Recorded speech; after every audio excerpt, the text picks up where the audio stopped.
You're listening to Civic Media. Stay up to date on the latest news and information for your local community and Wisconsin by signing up for our free email newsletter. Visit civicmedia.us/email to get started.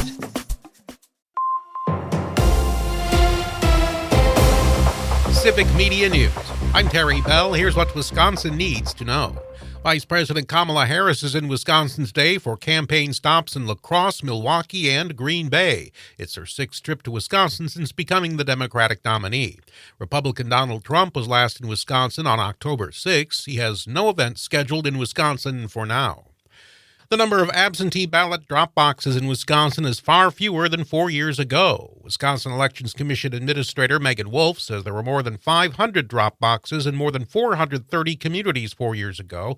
Now she can only confirm about 78 of them in 42 communities. Milwaukee and Madison have 14 drop boxes each. Racine has 7. Most places with drop boxes have 1.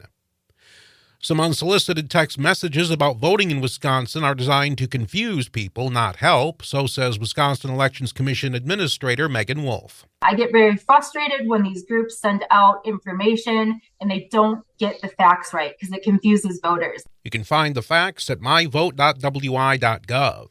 All 3 election workers in Westfield quit this week. About 800 people live in Westfield, which is just northeast of the Dells. They reportedly quit because of a dispute over a local recall election last month. The resignations come as early in-person voting begins next week. The Marquette County Deputy Clerk will run Westfield's November election.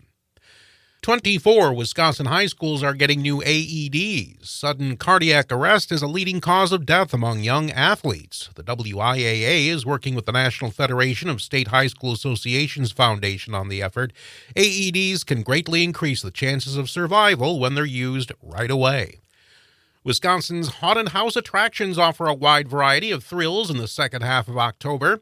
State Tourism Secretary Ann Sayers says a popular family-friendly draw is Jack-O-Lantern Nights at the zoo in Racine. It's more than 1,000 jack-o'-lanterns. They light up the night through the end of October, and they're intricately carved into cats and scarecrows and other Halloween shapes, and then they line the pathways to just dazzle the visitors. There's more at travelwisconsin.com. I'm Terry Bell, Civic Media News. Here's what you need to know closer to home. For WRCE News, I'm Joanne Krulotz. 2 people were injured in a head-on crash earlier this week. Monday afternoon at 3:45, the Richland County Dispatch received a report of the crash at the intersection of U.S. Highway 14 and J Lane. The initial investigation revealed that Kai Wang, 56, of Lake Forest, Illinois, was traveling westbound on U.S. Highway 14 when he crossed the center line into the eastbound lane. Sabrina Ryder, 46, of Richland Center, was driving eastbound and spotted Wang's vehicle in her lane. Unfortunately, both drivers were unable to avoid the impending collision and crashed head-on. Sabrina Ryder required extrication from her vehicle by the Lone Rock Fire Department before being transported to Richland Hospital by Lone Rock EMS. Due to the severity of her injuries, she was airlifted to UW Hospital via UW Med flight for further treatment. Kai Wang was also transported to Richland Hospital for his injuries by Richland County Ambulance. The Wisconsin Technical College System has released its 2024 5-year graduate follow-up report. It shows the achievements and career outcomes of the 2017-18 graduates. This comprehensive report highlights the significant impact of technical education on graduates' professional lives and the broader community. Key findings show a salary growth, high employment rates. Many graduates have reported significant career advancements, with 72% saying their technical college education was important to achieving higher level positions within their organizations.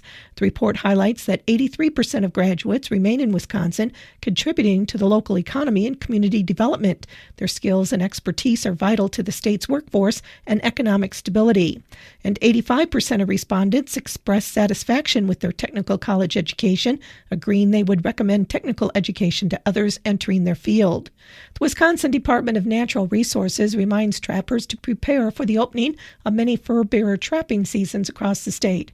Wisconsin is home to many fur bearer species, and the state's highly regulated trapping seasons play an important role in the DNR's efforts to sustainably manage those populations. The first trapping seasons of the fall open Saturday. Additional seasons for other species and zones will continue to open throughout the fall. Trappers are encouraged to double-check season dates, trapping regulations, and ensure they have all required licenses before heading out. During these periods, other outdoor enthusiasts should be aware that traps may be present on public lands. To minimize the chance of encountering a trap, you should stay on designated trails and keep pets leashed. As a reminder, trapping seasons in a particular zone may close before the listed closing date at the harvest quota for a specific species is reached. The Wisconsin Association for Home Health Care has announced that State Senator Howard Markline has been recognized as a champion of home health care for the 2023-24 state legislative session. This designation is meant to publicly identify legislators for their exceptional work to promote the expanded utilization of skilled home health care as an effective, affordable option for post-acute medical care. As the Senate co-chair of the Joint Committee on Finance, Senator Markline led the approval of the fiscal year 2023-25 budget that included a continuation of the Federal American Rescue Plan Act Home and Community-Based Services 5% increase from April 1st, 2024 through June 30th, 2025. This rate increase has helped home health agencies attract and retain a qualified workforce and ensure access to care.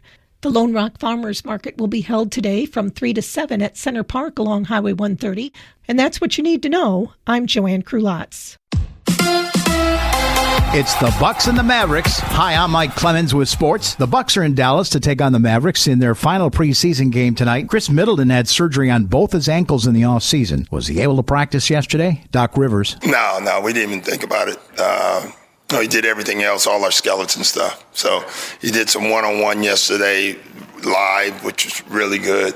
So he's getting there. Not going to play tomorrow. No, he won't play tomorrow. NFL, the Packers' new place kicker, Brandon McManus, worked out with the team, looked good in practice. The Packers host the Texans Sunday. College football, Badgers quarterback Braden Locke talked about facing another Big Ten rival this Saturday, the Northwestern Wildcats. Yeah, I think it's just a week-to-week focus.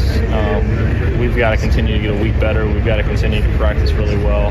In this league, you really can't look ahead or look back. If we've seen anything this college football season, it's that any given Saturday, somebody can beat somebody.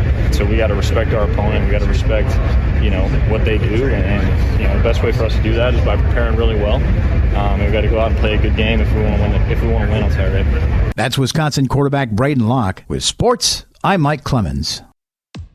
On your entertainment beat, I'm Pete Schwaba. Imitation is the highest form of flattery, so they say. If that is the case, here are 9 famous musicians who should be flattered by a new album from artist Halsey. Her 5th studio album is perfectly titled The Great Impersonator. The 30-year-old singer-songwriter mimics 9 artists, including Dolly Parton, David Bowie, Dolores O'Riordan, Cher, and Bruce Springsteen. The Great Impersonator is available for download October 25th. Casting Al Pacino as Michael Corleone in The Godfather had a ripple effect of people almost getting fired, including Al Pacino and director Francis Ford Coppola, who fought to get Pacino in the film over the studio's choice, which was Robert Redford. Pacino said it was Coppola changing the schedule so he could film the scene where Michael kills the Turk and McCluskey in the Italian restaurant so he could show it to studio executives at Paramount because he knew they'd love it. They did, and history was made. Pacino's book Sonny Boy, a memoir, is available October 22nd. Comedian Jerry Seinfeld regrets saying it was the extreme left that killed comedy. He changed his position on his polarizing words and said they aren't true, according to Variety. Seinfeld appeared on Tom Papa's Breaking Bread podcast and equated his statements about political correctness in comedy to moving the gates on a ski hill, which barely made sense. Speaking of the filthy rich, if you haven't spent all your Christmas money already on autographed Bibles, gold hoop shoes, and cheap watches, Taylor Swift has announced that she will release new products before Black Friday to help people with their Christmas shopping and put a little walking around money in her own pocket. Swift will release an anthology edition of her latest album, Tortured Poets Society, on CD and vinyl, as well as an Eras tour book. The vinyl album will run you $60, but that price includes a 12x12 poster. It may sound tiny, but it's actually the perfect size for any tree fort. Well, if you haven't had enough of the Monster series and the Menendez brothers on Netflix, you might be interested in what's on tap for season 3, especially since it has a Wisconsin connection. Sons of Anarchy's Charlie Hunnam will play Ed Gein. The show has just added a few season pros to surround Hunnam in Laurie Metcalf, Tom Hollander, and Olivia Williams. Metcalf will play the mother of Ed Gein, Hollander will play Alfred Hitchcock, and Olivia Williams will play Hitchcock's wife Alma. Sounds whimsical. Dog and superhero lovers, have I got a film for you. Variety reports that Krypto the Superdog, Superman's companion, will have a role in James Gunn's upcoming Superman film. Gunn announced the newest cast member on social media since October is Adopt a Shelter Dog Month. In case you were wondering, yes, Krypto is also from the planet Krypton, Superman's home planet. The director says Krypto was inspired by his own dog, who reportedly is a very good boy, but a terrible actor. For more showbiz fun, tune in to Nightlight with me, Pete Schwaba, weeknights from 6 to 8 p.m. on the Civic Media Radio Network. Mostly sunny and breezy today with a high in the low 60s this afternoon. Tonight it'll be clear with a low dropping into the low 40s. Tomorrow, sunshine with a high in the upper 60s. I'm meteorologist Sean Cable. Currently it's 28. The national news cycle never stops, but it can be hard to find news about your local community. Civic Media is dedicated to providing quality local and state news coverage across Wisconsin. With the Civic Media app, you can get notifications about local stories that matter to you and your community. Find the free Civic Media app in your phone's app store and choose notifications from the menu to tell us what kind of news you want to hear about.